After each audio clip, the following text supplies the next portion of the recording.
बाबुआमा चाहिँ किनेर पाइँदैन, गाह्रो कुरा छ। जिउँदो हुँदा नि हो जति माया गर्ने, संसार त्यागेर गएपछि त तपाईँले बोलाउँदा पनि आउँदैन। तपाईँको शत्रु तपाईँको बुवा होइन जसले तपाईँलाई बिहान बिहानै कराउँछ।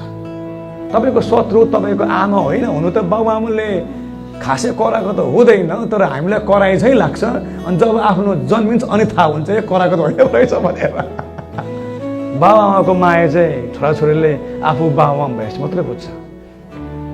यो संसारमा यदि लामो आयु चाहन्छस् भने तेरो बाबुआमाको आज्ञा पालन गर।